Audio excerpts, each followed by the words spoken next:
हाँ तो good morning दोस्तों। Now as our exams are near और लॉ आपको पता ही है कि सीए फाउंडेशन में सबसे ज़्यादा परेशान करता है आप लोगों को। Of course what are the key parameters are always you have to do little bit writing practice. और मेजोरिटी बच्चों का ये देखा गया है, यानी मुझे जितने मिलते रहते हैं दे कीप ऑन सेइंग कि सर केस स्टडी में बहुत क्लैरिटी नहीं आती, केस स्टडीज़ में बहुत क्लैरिटी नहीं आती। So what I am planning for 2 days, all not one or two, we'll take 20-30 case studies recent one, और जिसमें सारे टेक्निकल केसेस होते हैं जिसको कैसे लिखना है, कौन से कीवर्ड्स हमें एग्जाम में यूज़ करने चाहिए, and what are the tricky points. Means I personally feel कि कई बार क्या होता है बच्चों को ऐसा लगता है कि भाई मैंने 100 मार्क्स का सर पेपर लिखा था बट सम हाउ मेरे उतने मार्क्स आए नहीं जितने आने चाहिए थे। Okay, so we'll try to cover all that thing in a systematic way. So let us start. I hope my voice is clear. If my voice is not clear, you have to let me know क्योंकि मेरा system घर पे थोड़ा सा अलग है, but it will be more clear in my opinion. तो सबसे पहले थोड़े मॉक टेस्ट के क्वेश्चंस आंसर देखते हैं, और आप लोग कमेंट में एकदम एक्टिव रहने का डी स्टूडेंट्स, ऐसा नहीं मैं भी खड़े रह के ही पढ़ा रहा हूँ, तो थोड़ा एक्टिव रहने का एंड आपको आंसर देने के, और गलत होता है तो will discuss out what is the error. तो सबसे पहले मॉक टेस्ट सीरीज 1 मैंने जो 4 दी है उसमें से एक एक करके फटाफट लेते हैं। केस स्टडी जो मैंने देखी है इंस्टीट्यूट आजकल जो पूछते हैं, तो उसमें क्या होता है actually it is divided into 2 parts. तो एक टेक्निकल क्वेश्चन नॉर्मली रहता ही है, एक सिंपल प्रोविजन होता है। तो आई एम ऑफ ओपिनियन के 90% केस में आप लोगों का प्रोविजन आंसर राइट होता है, बट जो टेक्निकल चीज उसने पूछी है उसमें गड़बड़ हो जाती है। So let us start without wasting time. Kashish was running a business. Case study पढ़ना भी एकदम शांति से। Kashish was running a business of artificial jewellery since long. तो वो आर्टिफिशियल ज्वेलरी में है। He sold his business to Naman and promises not to carry on the business of artificial jewelry and real diamond jewelry. अब आप देखो, जब आप शांति से पढ़ते हो ना तो आपको पता चलना चाहिए कि भाई यहाँ पे ही एक ट्रिक चीज हो गई कि कशिश जो बिजनेस कर रही थी वो आर्टिफिशियल ज्वेलरी का था। उसने उसका बिजनेस नमन को बेचा और प्रॉमिस किया कि not to carry on the business of artificial jewellery and real diamond jewellery. अब यहाँ पे ट्रिक क्वेश्चन क्या हो जाता है डियर स्टूडेंट्स, कि आर्टिफिशियल ज्वेलरी का बिजनेस आप किसी को बेचते हो विद गुडविल, ओके, सेक्शन 27 में इंडियन कॉन्ट्रैक्ट एक्ट में आता है, तो आप उसको बिजनेस करने से रोक सकते हो। ये जब मैं क्लास में पढ़ाता था मैं आपको बोलता था इसमें से केस स्टडी आती है, बट इसने क्या ट्रिक क्वेश्चन किया, बिजनेस आपका आर्टिफिशियल ज्वेलरी का था और उसने वादा किया खुद सेलर ने कि मैं रियल डायमंड ज्वेलरी का बिजनेस भी नहीं करूंगा, बट एक्चुअली तुम करते ही नहीं थे ना, you were only in artificial jewellery, then other things can't cover. यानी से फॉर एग्जांपल मेरा बिजनेस है कोई भी पर्टिकुलर प्रोडक्ट बेचने का, माउस, मैं दूसरी चीज में डील ही नहीं कर रहा, तो मेरा कॉन्ट्रैक्ट माउस के लिए होता है। जो चीज मैं नहीं कर रहा उसके लिए मोस्टली हम डील करेंगे, वो फेयर डील नहीं करने आ जाती, या कोर्ट ऑफ लॉ ऐसा एक्सेप्ट भी नहीं करेगा।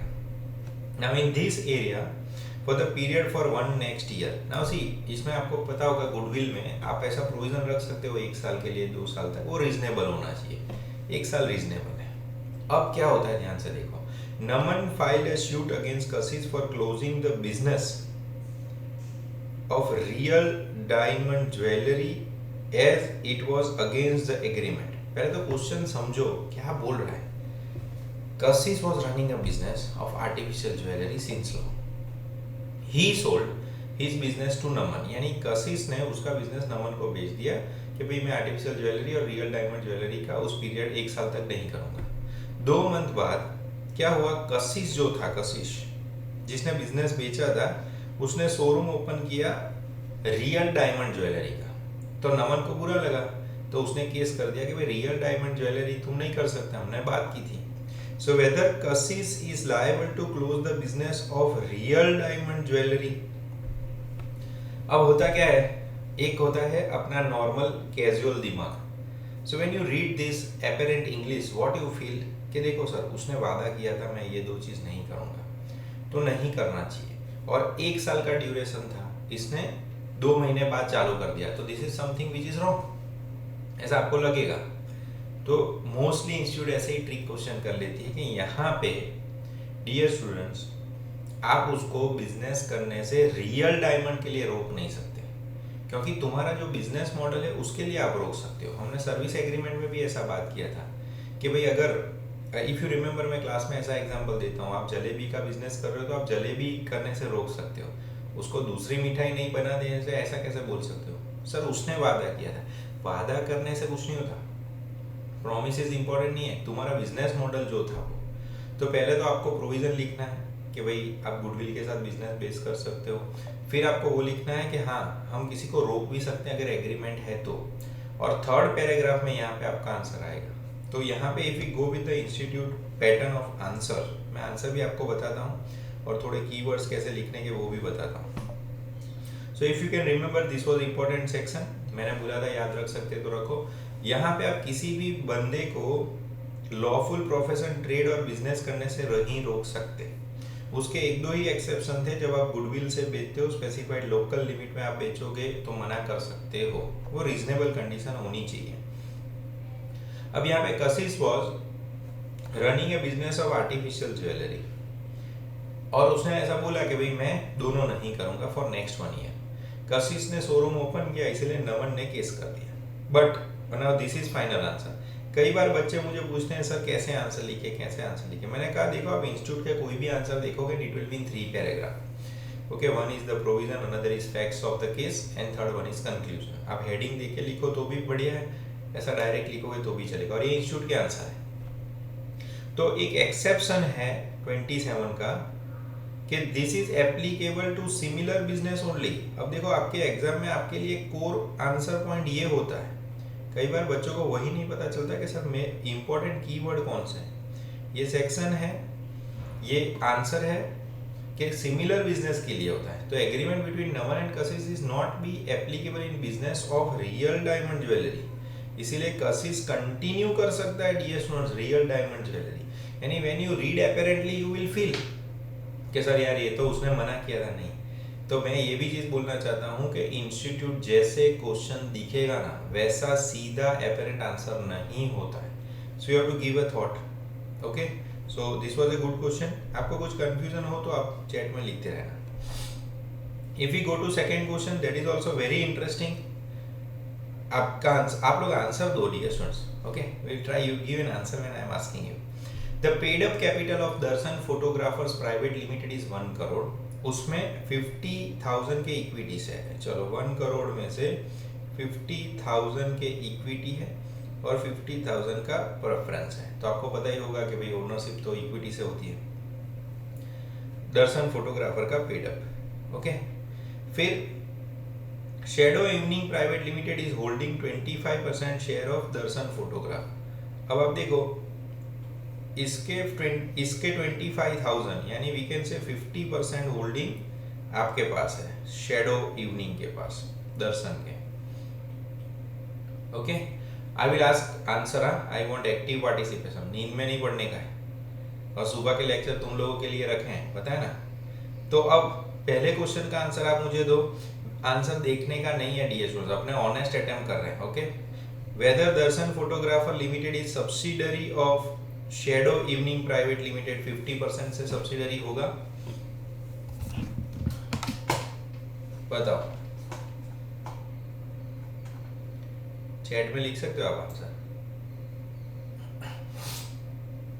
यस और नो में आंसर चाहिए।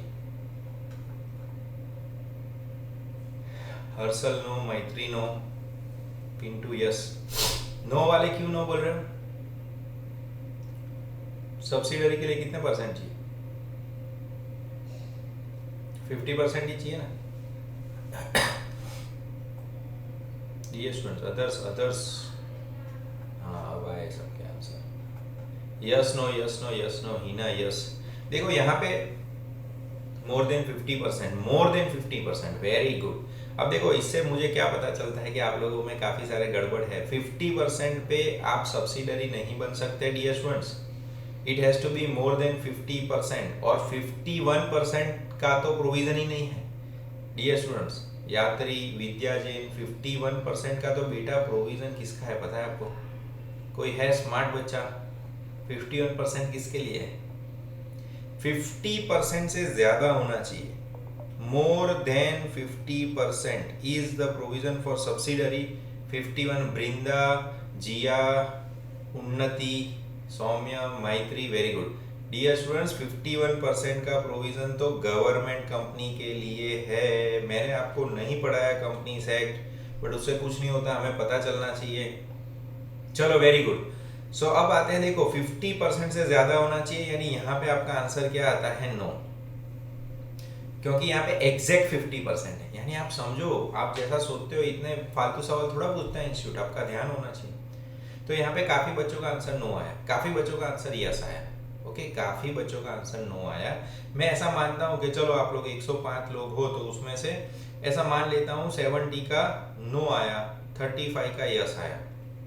ओके, सरप्राइजिंगली दोनों आंसर रॉन्ग हो जाते हैं इंस्टीट्यूट में। सर क्यों? मैं बताता हूँ। इसका आंसर आएगा तब आप ध्यान रखो। अब समझो the level what they are expecting, इसीलिए आपके एक्सपेक्टेशन के हिसाब से मार्क्स नहीं आते। दूसरा, क्या आपका आंसर बदलेगा अगर शैडो इवनिंग 25,000 इक्विटी शेयर के साथ 5,000 प्रेफरेंस शेयर भी होल्ड करता है? 5,000 प्रेफरेंस शेयर भी होल्ड करता है, तो आपको लगेगा नहीं सर प्रेफरेंस है तो ओनरशिप का कोई फर्क पड़ता नहीं है, तो उसे कोई आंसर नहीं फर्क छोड़ेगा। There is no change. Okay, no change, correct Dhruv, correct Darshit. But आप देखो इसका आंसर आप लोग जो सोच रहे हो ना वैसा है ही नहीं। चलो देखते हैं आंसर।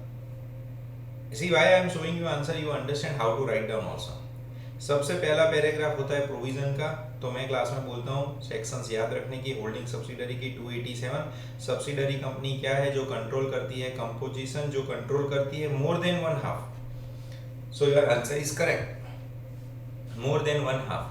फिर purpose of this section, composition director जो कंट्रोल करते हैं, company include, and it is to be noted that preference share will also be considered as preference share holder, अगर उनका वोटिंग राइट है। इसमें तो वोटिंग राइट था नहीं। अब आते हैं हम अपने मेन क्वेश्चन में। इंस्टेंट केस में Darshan photographer is having paid up capital this 50,000, उसमें 25,000 आपका आंसर है। तो मोर देन 50% वाला या फिर 50%, वो गड़बड़ होगी। तो यहाँ पे किसके आंसर राइट होंगे? जो दो प्रोएक्टिव थे। On the basis of provision of 287 the facts given, shadow evening is holding 1/2, therefore Darshan photographer cannot be considered as subsidiary because you should control more than 1/2, more than 1/2। Okay, देखो मैं बीच बीच में बोलूंगा दोनों right है wrong है, तो आप focus रखो इसके लिए, बराबर। आपको अपने आप पे कॉन्फिडेंस रखते जाने का। मैं चेक तो करूंगा ही ना, क्योंकि सुबह सुबह का लेक्चर है। सो मोर देन 50% होना चाहिए, मोर देन 50%। तो अब देखो 50 एंड मोर देन 50, अगर आज पता चला तो इसका मतलब अपना ध्यान है नहीं जितना चाहिए। And see the level they check. दूसरा, आपके आंसर सेम रहेगा, कोई चेंज नहीं होगा। वो आंसर काफी बच्चों का राइट है, क्योंकि प्रेफरेंस शेयर का कोई वोटिंग राइट नहीं होता, तो उससे कोई फर्क पड़ेगा नहीं। और जो लोग 51% थे वो तो डियर स्टूडेंट्स सो ही रहे थे, उसमें आपको गवर्नमेंट कंपनी है कि नहीं उसके लिए provision. So again this was a good question. Let's go one step ahead. 2A ये क्वेश्चन मैंने क्लास में बहुत अच्छे से सेल ऑफ गुड्स एक्ट में 2-3 बार करवाया है, बट देखता हूँ कितने को याद रहा। Kapil entered into contract with Rahul to purchase 1,000 liter of mustard oil at the price which should be fixed by Akhilesh। अब देखो, एक है कपिल, एक है राहुल, और प्राइस कौन फिक्स करने वाला है? अखिलेश। इसमें दो प्रोविजन मर्ज किए इंस्टीट्यूट ने।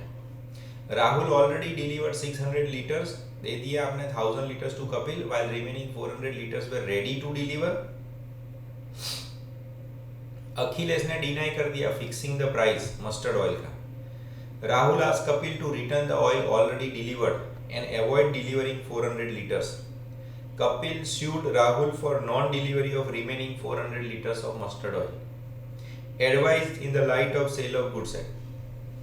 तो पहले तो कई बार आपको ऐसा लगेगा कि सर ये 1000 लीटर में से 400 लीटर जल गया और 600 बचा, ये वो केस नहीं है, ये थोड़ा सा अलग है। यहाँ पे प्राइसिंग फिक्स नहीं किया। तो क्वेश्चन क्या है कि क्या कपिल राहुल पे केस कर सकता है कि बाकी के 400 लीटर तुम मुझे दो। चलो we have one answer of Lisa के sir he has to pay reasonable, contract void हो जाएगा या रीजनेबल प्राइस डिमांड कर सकते हैं। ओके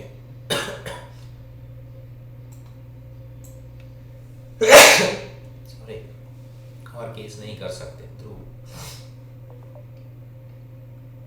ओके बाकी बच्चों Kapil is liable to pay reasonable price charge कर सकते हैं। अब देखो इसमें आंसर दो है डीएस, रीजनेबल प्राइस चार्ज कर सकते हो, इसमें एक 600 के लिए आंसर है और एक 400 के लिए आंसर है। 600 के लिए और 400 के लिए, तो ये है ना छोटे छोटे डिफरेंस ऑफ आंसर्स आ जाते हैं। लेट्स सी,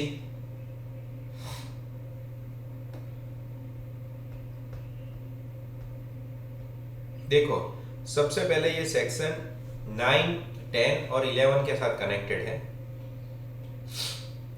जिसमें determination of price by third party. याद है आपको क्लास में मैं एग्जांपल देता था, एक टर्मरिक का एग्जांपल देता था कि टर्मरिक की खेती है, दो लोग हैं, एक बायर सेलर और एक सरपंच है। मैं ऐसा स्टोरी बोलता था, तब मैं आपको बोलता था कि आप ध्यान से सुनो, स्टोरी फॉर्म में आएगा चीजें। तो उसमें एक सरपंच होता था 10th पास, बराबर। तो सबसे पहले एग्रीमेंट में जो प्राइस डिसाइड किया है वो देने का, नाइदर और can not make such valuation. अगर आप वैल्यूएशन नहीं कर सकते और वो सरपंच बहुत बिजी है तो फिर एग्रीमेंट क्या हो जाता है, वॉइड। अगर किसी पार्टी ने प्रिवेंट किया, मैनिपुलेशन किया, उसके घर पे जाके चाय वाय पी है आपने, बराबर, कि मस्त चाय बनाई, तो फिर जिसकी गलती है उससे आप डैमेजेस मांगोगे। और तीसरा ऐसा था कि अगर आपने थोड़े से गुड्स रिसीव कर लिए हैं, यूज कर लिए हैं, तो आपको रीजनेबल प्राइस देना पड़ेगा। तो अब देखो इससे क्या समझ में आता है, पता है, आप सबके आंसर राइट होते हैं बट 30% राइट होते हैं एंड यू एक्सपेक्ट 100% मार्क्स। तो ट्राई करो ऐसा एक एक लेवल बढ़ाने का कि मेरा आंसर राइट तो है बट परफेक्ट नहीं है, परफेक्ट नहीं है। तो परफेक्शन की तरफ बढ़ोगे तो मार्क्स बढ़ जाएंगे। तो ये रीजनेबल प्राइस वाला आंसर आपका जो है वो प्रोविजन के हिसाब से करेक्ट है, प्रोविजन के हिसाब से करेक्ट है। बट इसमें तो 3 ऑप्शन थे डियर स्टूडेंट्स, वो प्राइस फिक्स नहीं करता है तो कैंसिल, किसी मैनिपुलेट किया तो डिफॉल्टिंग पार्टी विल पे, और यूज कर लिए हैं तो reasonable price. Now in the instant case Kapil contracted Rahul for 1000 and price will be fixed by Akhilesh. Akhilesh is a third party. After Rahul delivered 600 litres, एक बार आपने दे दिया उसके बाद उसने डिनाई किया, so Rahul demand back already delivered and cancel this, तो Kapil should for non delivery. ये facts है, second paragraph is facts and third paragraph is conclusion.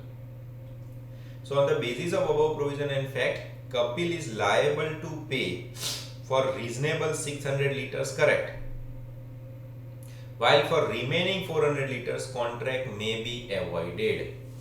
तो दो आंसर है। So what will happen? This is 4 marks. You will get 1.5 mark. You will get 2 marks. And remember, गड़बड़ हो, answer गलत हो, वो इम्पोर्टेंट नहीं है। और केस स्टडी का तो DS1 सिंपल रूल है, जितने मार्केट में है वो सब देख लो।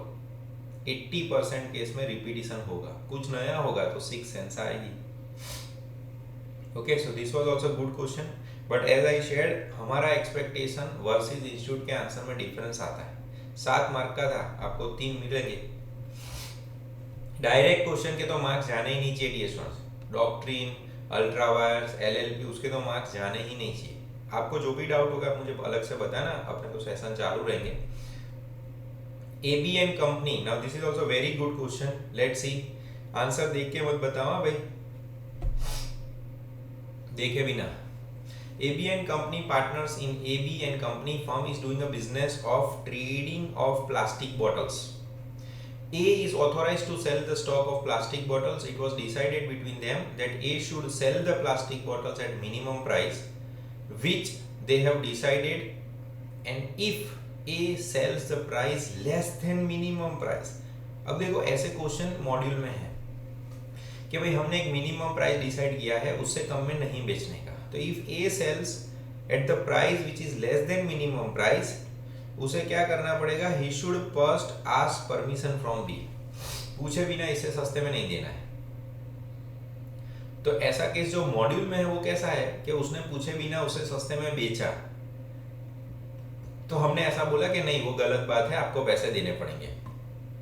So now what happens when you read module, you already have that 50% case study in your mind, but institute क्या खेल करता है, वो बदल देता है क्वेश्चन।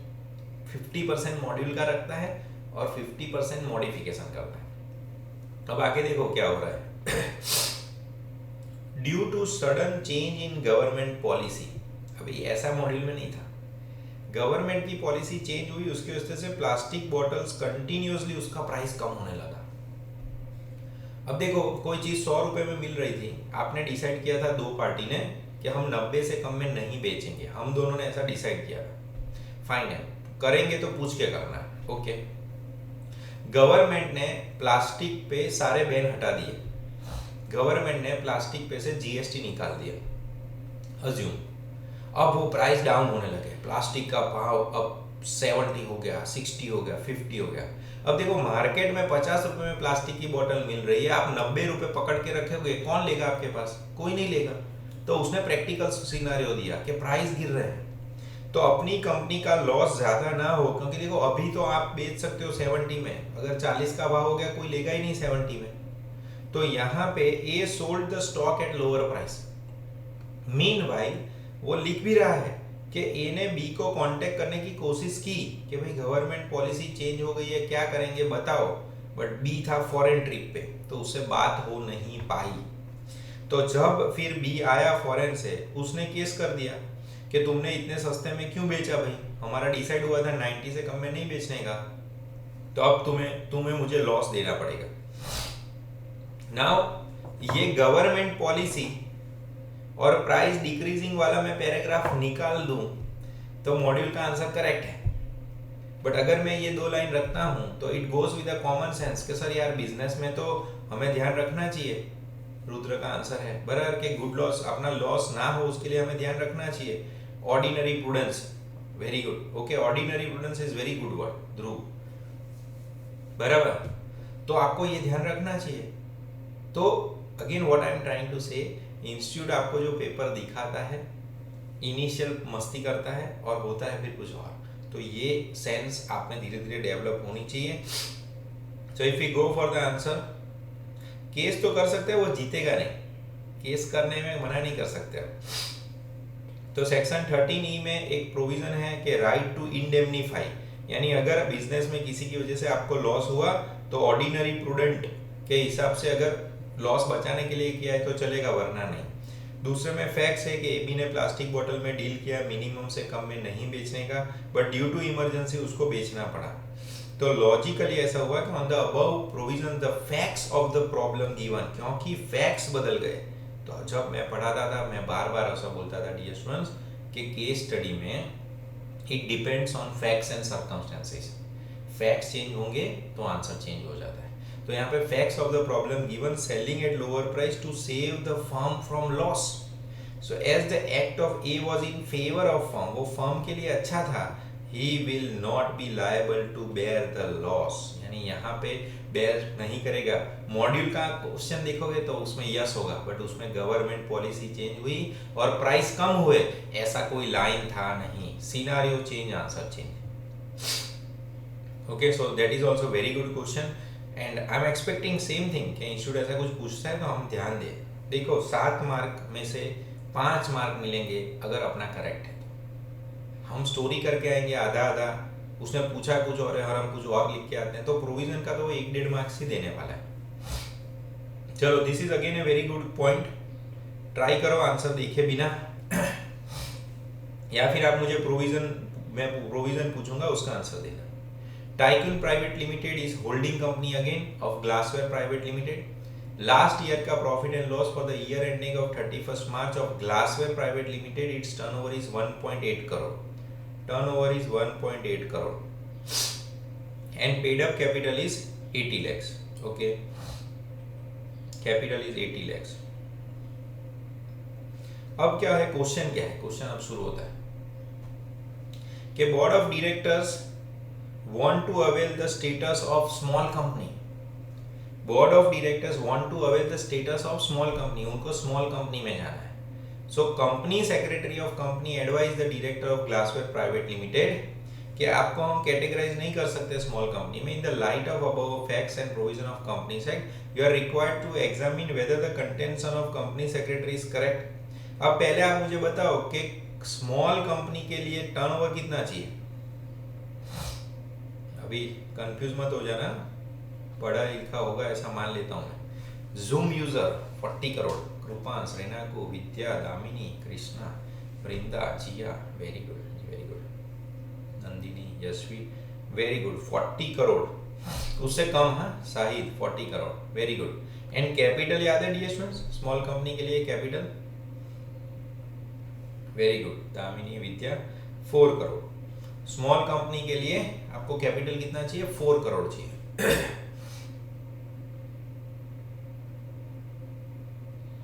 अब अगर आप इस प्रोविजन को देखो तो 40 करोड़ और 4 करोड़ से दोनों कम है. तो फर्स्ट इंस्टिंक्ट अपना ऐसा होगा कि सर ये स्मॉल कंपनी में जा सकते हैं सर, लिमिट के अंदर है.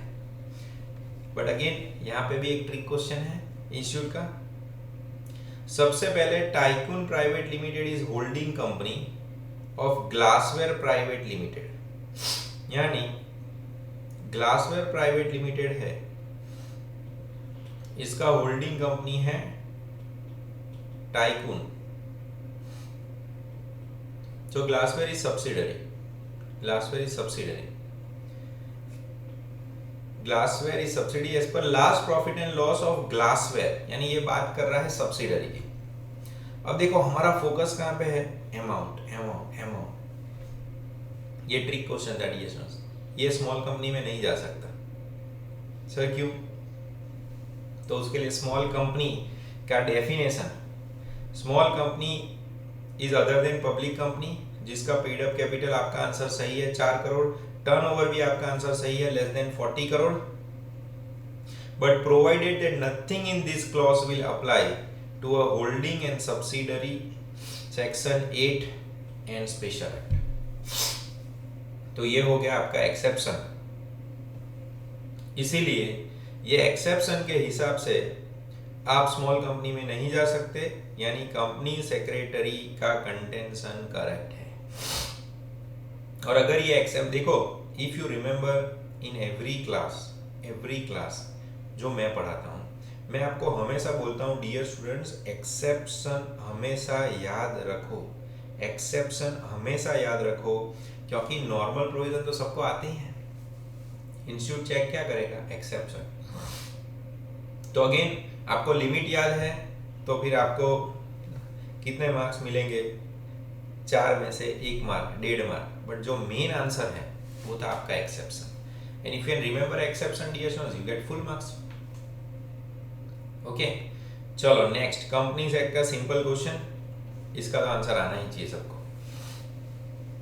इन the flower fans private limited there are only 5 members dear students. All of them go into the boat on a pleasure trip in an open sea. घूमने निकले सब. आपकी भी एग्जाम पती है भाई, फरी है. हाँ, अत्यारे लोड लो dear student. 10 hours a day नहीं पढ़ रहे हो ना तो आप रिस्क जोन में हो. मैं बता देता हूँ आपको, इतना तो पढ़ना ही पड़ता है. ओके, इतना तो पढ़ना ही पड़ता है, पूरे दिन फ्री हो आप लोग. All of them go in the boat on a pleasure trip into an open sea. The boat capsizes and all of them died being drowned. सब मर गए. Explain reference to the provision of Companies Act. Is the Flower Fans Limited no longer in existence or yes? And tell me the keyword which you should use in writing this answer. एक word चाहिए हमें, 1 या 2 word. Dhyani very good, Dhruv, Khushi, Vidya, Jain, Krishna, Damini very good, Saumya very good, very good. Perpetual succession is the keyword. Vrinda, perpetual succession dear students. Perpetual succession क्यों? क्योंकि लोग आएंगे और जाएंगे. डायलॉग था ना ऐसा कंपनी सेक्ट मैंने नहीं पढ़ा है, but perpetual succession is the keyword के कंपनी रहेगी। और दूसरा क्वेश्चन क्या है उसका, 1.5 मार्क का, further is it correct to say that company being an artificial person can not own property and can not sue और बी sued? केस कर सकते हैं कि नहीं? Yes, they can own. Akanksha false, Saumya correct. Yes, कर सकते हैं, कर सकते हैं। D statement is incorrect, statement is incorrect, so let's not get confuse. आप सही हो ऐसा मैं मान लेता हूं, बराबर, क्योंकि क्वेश्चन उसका नेगेटिव फॉर्मेट में। करेक्ट, चलो शाबाश। इसका आंसर पढ़ने नहीं जाते क्योंकि 90% लोगों का सही है, गड़बड़ होगी तो हम जाते हैं आगे। क्वेश्चन नंबर 4 है again A case study, let us understand. Nitesh Gupta is constructing his house.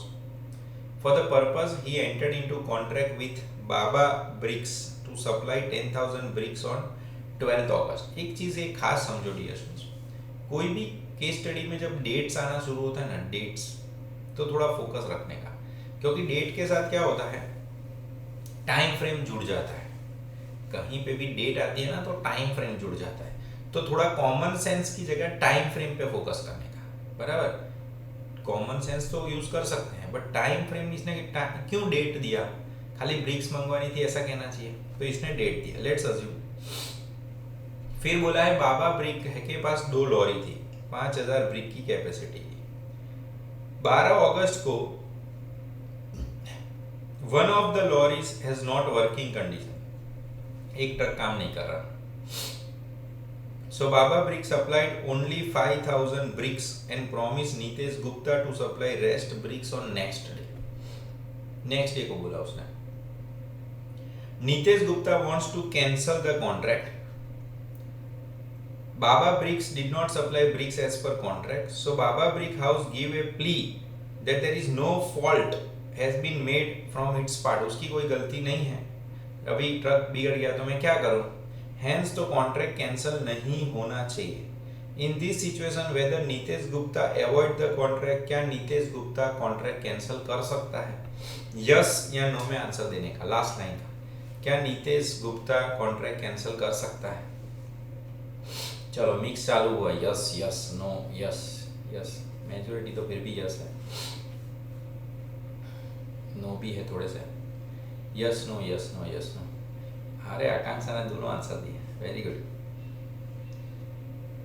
अब देखो ऐसे सिनारियो में क्या होता है, अगर ये डेट दी ना डियर स्टूडेंट्स, तो डेट का इंपॉर्टेंस बढ़ जाता है। तो if you remember rules of delivery में, रूल्स ऑफ डिलीवरी में आप जाते हो ना, जिसमें वो एकदम बेसिक में पीछे 10-12 रूल्स दिए, उसमें ऐसा था कि अगर आपने डिफाइन किया है कि मैं आपको इस पर्टिकुलर डेट को दूंगा गुड्स और आप स्प्लिट करोगे पूछे बिना, तो आप कॉन्ट्रैक्ट कैंसिल कर सकते हो, आप कॉन्ट्रैक्ट कैंसिल कर सकते हो, is your correct answer. But honestly आप मुझे पूछो तो यहाँ पे आप दूसरा आंसर भी लिख सकते हो कि अगर आपका कोई बड़ा फाइनेंशियल लॉस नहीं होता है, यानी 12 अगस्त की जगह 13 अगस्त को आपको गुड्स मिलेंगे, and if you there is no financial loss, तो प्राक वनस्पति के केस के हिसाब से यू कैन रिक्वेस्ट कि भाई तो फिर आप कैंसिल मत करो, बट एज पर लॉ आपने वादा किया था और नहीं निभाया तो आप कैंसिल कर सकते हो। So if you go as per ICAI answer, many times ICAI answers are rigid, many times ICAI answers they keep on changing also. जैसे यहाँ पे उसने एग्जांपल दिया है, नहीं ये नहीं, एंटीसिपेटरी ब्रीच नहीं है, ये है परफॉर्मेंस ऑफ कॉन्ट्रैक्ट में सेक्शन 37 में आप परफॉर्म करो या नहीं करो, नहीं करोगे तो आपका पूरा ऑब्लिगेशन कैंसिल हो जाता है। In an instant case Nitesh Gupta contracted कि भाई 12, देखो यहाँ पे उसने डेट पे फोकस करना शुरू कर दिया। एग्रीड डेट पे अगर लॉरी नहीं चल रही है तो वो उसका प्रॉब्लम नहीं है, बट फैक्ट शेयर किया। Now answer is after taking into account provision and fact, plea of Baba can not be considered, performance should be of whole obligation, जो डिसाइड हुआ इस हिसाब से। और ये पूरा उसने कॉपी पेस्ट किया है कि आपने जो वादा किया वो पूरा ही करने का होता है, आधा नहीं चलता। तो hence part obligation can not be taken as valid, so Nitish Gupta is right to avoiding contract, but again I am repeating, other answer भी आप लिख सकते हो दोनों, कि अगर नीतीश गुप्ता को कोई ऐसा मेजर फिनेंशियल लॉस नहीं होता है तो आप कैंसिल मत करो। और क्योंकि एक ऐसा भी पॉइंट था, बट ये 50% ज़्यादा है इसलिए। बाकी आपको याद होगा हमने ऐसा एग्जांपल दिया था कि अगर आपने 100 चेयर मंगवाई है और 95 चेयर्स आई है तो आप 5 चेयर्स के लिए कैंसिल मत करो, बराबर। Your contract will subsist. ऐसे छोटी छोटी चीज़ों के लिए कॉन्ट्रैक्ट कैंसिल मत करो, आप पैसे 95 के देना। याद है ऐसा आपको? बट यहाँ पे 50% है इसीलिए क्वेश्चन हो जाता है। हाँ, इसको एक्चुअल ब्रीच गिन सकते हैं। Okay, we can count it as actual breach. आगे बढ़ते हैं।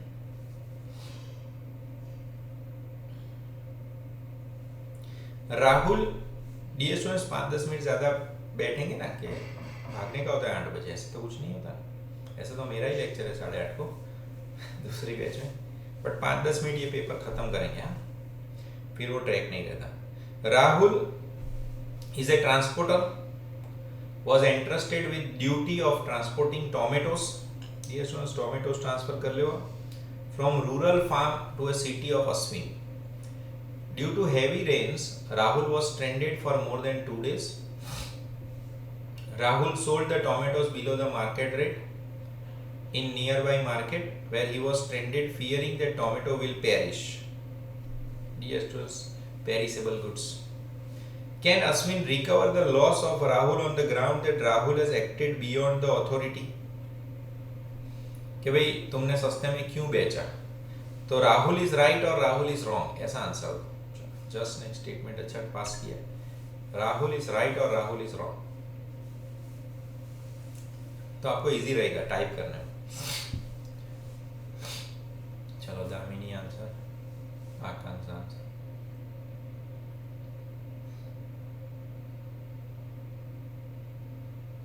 राइट।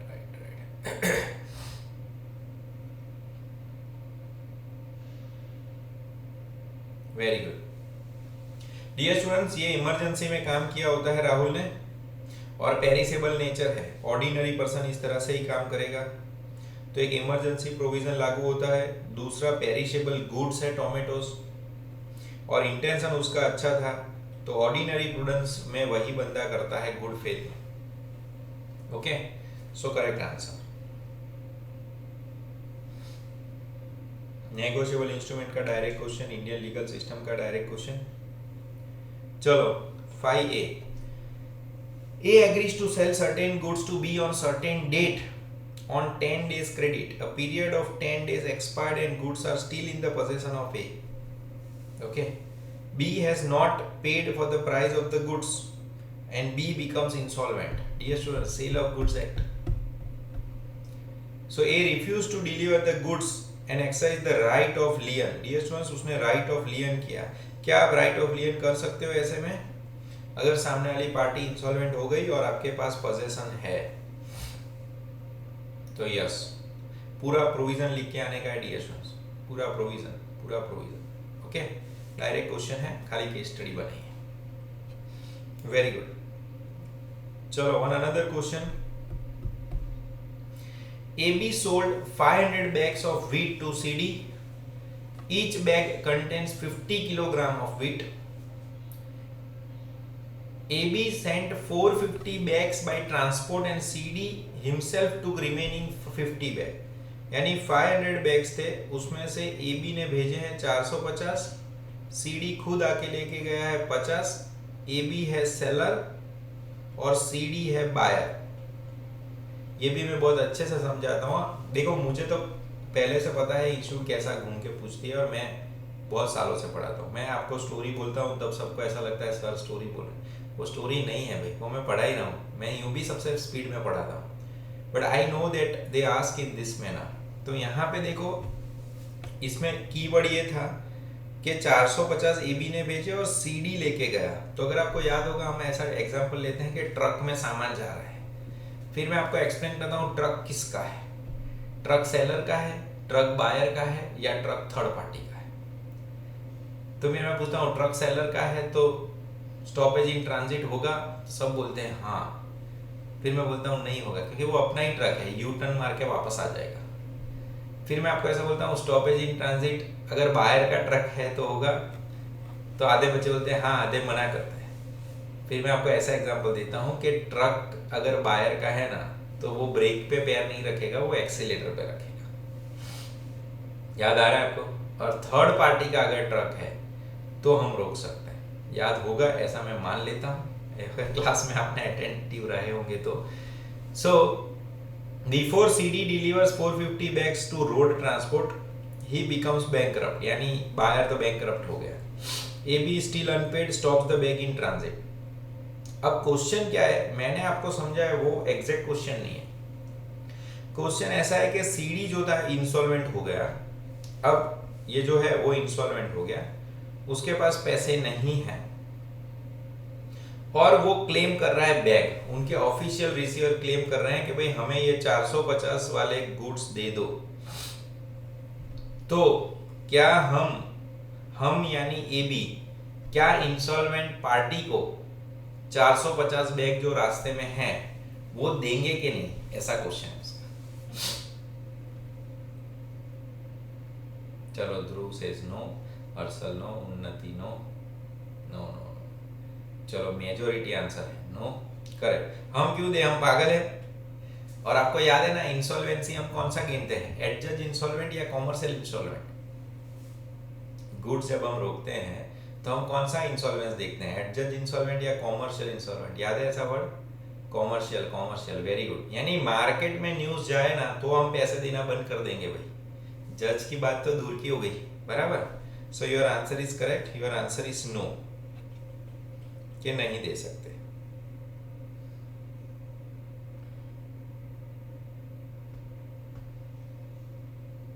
तो ये पूरा प्रोविजन है लियन का, फिर पूरा प्रोविजन है स्टॉपेज ट्रांजिट का। मैंने आपको बोला था कि ये दोनों पूछते हैं, खास याद रखो। इंस्टेंट केस वो इंसॉल्वेंट हो गया, 450 बैग्स ट्रांजिट में है, he can stop in transit by giving notice to CD, but officer of CD's insolvency can not claim the bags. फिर dear students continuing guarantee, goodwill etcetera. चलो now one last important case, ध्यान से देखो, very good case. Again negotiable मैंने नहीं पढ़ा है, but ऐसा कुछ है नहीं डियर, मतलब आप क्वेश्चन तो मैं पढ़ा देता हूँ कुछ हो तो। और अपने को तो देखो सबको बोलता हूँ, अपने को पास सब में होने का है और स्कोर आपको अकाउंट्स में और इको में अच्छा करने का होता है। You should target in that 70-70 नहीं आ रहा है फंस हो गया, और कोई चैप्टर छोड़ो मत। और अभी भी मैं बोलता हूँ जिनके लॉ में कम आते हैं ना, रोज 3 पेज लिखो।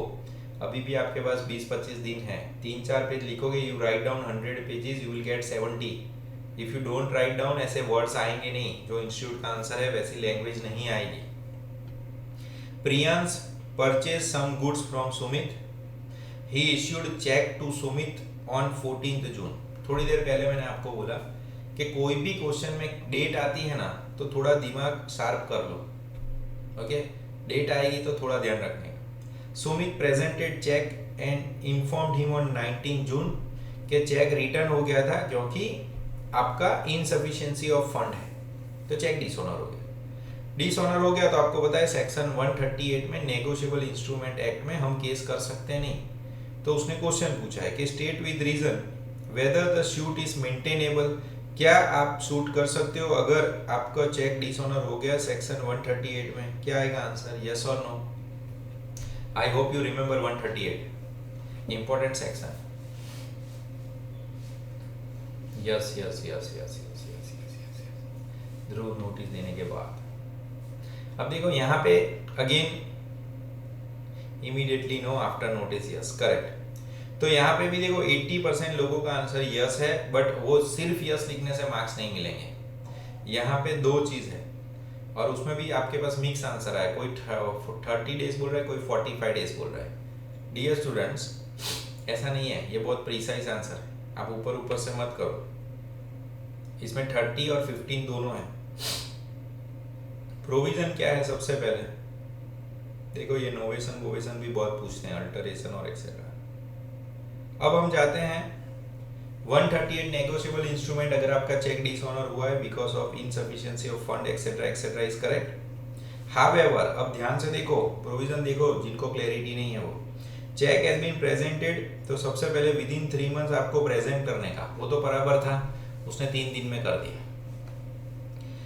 जैसे ही चेक डिसऑनर हुआ, you have to give a notice, वो भी कैसे, राइटिंग में, ये वर्ड जाना चाहिए, and within 30 days of bank returning, तो यहाँ पे बैंक ने आपको कब रिटर्न किया था, याद है आपको, 19 को, तो डियर स्टूडेंट 19 जून को बैंक रिटर्न किया, उसमें एक मंथ ऐड करता हूँ, तो 19 जुलाई या 18 जुलाई के बाद, बराबर एक महीना यहाँ पे खत्म होगा, उसमें पहले आपको रिटर्न नोटिस देनी है। आपको क्या देना है, रिटर्न नोटिस,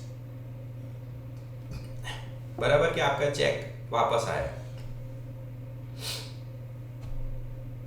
ओके, उसके बाद ये थर्ड प्रोविजन है, if drawer of cheque fails to make payment by said money within 15 days of the receipt of said notice, यानी आपने नोटिस दी, उसके 15 दिन के अंदर सामने वाली पार्टी ने आपको पैसे दिए कि नहीं, यानी पहले तो आपको ऐसा देखने का कि चेक का dishonour date, of course cheque आपको प्रेजेंट 3 महीने के अंदर करना है, चेक के डिसऑनर डेट में 30 डेज ऐड करके एक नोटिस दो, और आप जब नोटिस देते हो ना डियर स्टूडेंट्स, ये 45 डेज आप लोग मत बोलो, in my opinion that will go wrong, बराबर, क्यों पता है, आपने नोटिस 30 डेज में देनी है, आपकी नोटिस उसको रिसीव हुई सामने वाली पार्टी को, उसमें 15 डेज है, उसमें 15 डेज है, so you can't tell 45, okay, ऐसा मैथ्स नहीं करते यहाँ पे सर, क्यों लिखा है ना यहाँ पे with in 50 days of the receipt of said notice, तो आपने एग्जैक्ट 30 डेज के बाद नोटिस भेजी और उसको मिली है 10 दिन के बाद, यानी यही एग्जांपल मैं लेता हूं कि 19 जून को चेक डिसऑनर हुआ, 18 जुलाई को आपने नोटिस भेजी, बस उसको नोटिस मिली है 25 जुलाई को, तो 25 जुलाई प्लस 15 दिन, देन इट इज 10th अगस्त। ओके, इतना गंदा अंदर नहीं चले जाते, बट प्रोविजन ऐसा है, बराबर, तो आप खुद मैथ्स मत करो, ये मैथ्स है, ये लॉ है, बराबर, ऐसा प्लस नहीं करने का। तो इन द इंस्टेंट केस आप केस कर सकते हो, बट यहाँ पे ऐसा है, Sumit should have made demand first up to 18 July को आप पहले नोटिस डालो, अगर प्रियांश फेल होता है with in 15 days of receipt, यानी आपने जो नोटिस भेजी वो उसको मिली और उसके 15 दिन में उसने पैसे नहीं दिए, उसके बाद आप केस कर सकते हो, यानी आपका डायरेक्ट आंसर कि केस कर सकते हैं वो आपको मार्क्स नहीं दिलाएगा। So I hope I am making little bit sense कि जैसा हम सोचते हैं वैसा clear cut case study answer नहीं होता है, उसमें वो घुमाते हैं, बट अगर हम 50 केस स्टडी कर ले, मैंने आपको बुक भी दिया था केस स्टडी का, तो भी बच्चे पूछते रहते हैं, बट मुझे ऐसा लगता है कि आप लोगों का सेल्फ रीडिंग बहुत कम है और डाउट्स भी इतने नहीं आते, आने चाहिए। चलो ठीक है, कोई बात नहीं डियर स्टूडेंट्स, हम ऐसे ही पढ़ते रहेंगे, मेरा कुछ चेंज इन टाइम टेबल होगा तो मैं आपको टाइमली बता दूंगा, अटेंड करो, और आपको कुछ स्पेसिफिक सीखना है मुझसे, तो आई hope you all have my mobile number, मैं फ़ोन नहीं उठाता हूँ, बट व्हाट्सएप पे मैं डीएस में आंसर देता हूँ, हाँ ऐसा नहीं है, मैं ऐसा कोशिश तो करता हूँ, कोई बार मिस हो जाए। If you want to learn specific anything कि सर ये पॉइंट आप बता देना, कोई भी एक्ट में, I will try to cover that, but मैं पहले केस स्टडी कराता हूँ आपको ज़बरदस्त, क्योंकि मुझे ऐसा है कि भाई केस स्टडी स्ट्रांग होनी चाहिए in order to get good marks. Direct question तो आप कर लोगे ऐसा मैं मान लेता हूँ, बट अगर नहीं आते हैं कोई direct question tell, but believe me dear students, if you are Gujarati medium student, write 3-4 pages daily. आज मैंने ये केस पढ़ा है ना, वो लिखो और लिख के देखो, तो भी आपके आंसर और इंस्टीट्यूट के आंसर में ज़मीन आसमान का डिफरेंस होगा। Look at the words and you try to focus. अभी बड़ौदा में अपने पास ऐसे गुजराती मीडियम के स्टूडेंट हैं जिनके लॉ में 70 आते हैं, बट उन्होंने लिखा है, उन्होंने 100-150 पेज लिखे हैं, मैंने देखे हैं उनकी बुक्स, वो लिखोगे तो यू विल गेट आउटपुट ना। Even if you are English medium, I suggest you write down 2-3 pages, at least ये पेपर तो पूरे पढ़ के लिख लो। टाइम जा रहा है ऐसा मत बोलो भाई, इतना टाइम था 6 महीने से, बराबर, क्या ही पहाड़ उखाड़ लिया है हमने, बराबर, भले टाइम जाए, language flair will help. Okay, चलो आज के लिए इतना रखते हैं, टेक केयर, कुछ भी प्रॉब्लम हो तो कनेक्ट करो, बाय।